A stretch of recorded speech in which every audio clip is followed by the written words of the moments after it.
Sevgili Gaziantep'li hemşehrilerim, birlik ve beraberliğimizi pekiştirdiğimiz, kardeşlik ve dostluğumuzu en sıcak şekilde hissettiğimiz, maneviyat ikliminden esintilerin kuşattığı bir Ramazan ayını daha geride bıraktık. Buruk da olsa bayrama erişmenin manevi hazzını, muhabbetini, gönül huzurunu milletçe yaşıyoruz. Elimizdeki maddi zenginliği, dilimizdeki güzel söz ve dileği, gönlümüzdeki sevgiyi herkesle paylaştık.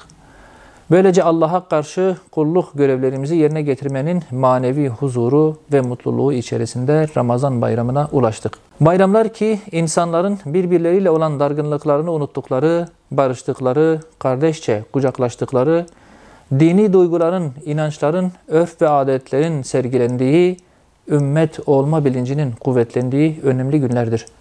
Bayramlar kardeşlik iklimini, dayanışma ruhunu, birlik ve beraberliğimizi tazeleme günüdür. Birlik ve beraberliğe en fazla ihtiyaç duyduğumuz şu mübarek günlerde ayrıca depremler ve seller nedeniyle de hayatını kaybetmiş kardeşlerimize Allah'tan rahmet diliyorum. Ailelerine sabır, tedavi görmekte olanlara ise Rabbimden acil şifalar niyaz ediyorum.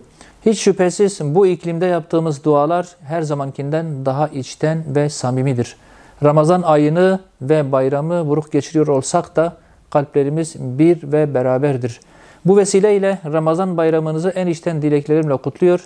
Bayramın ülkemize, milletimize, İslam alemine ve tüm insanlığa huzur ve mutluluk getirmesini temenni ediyorum.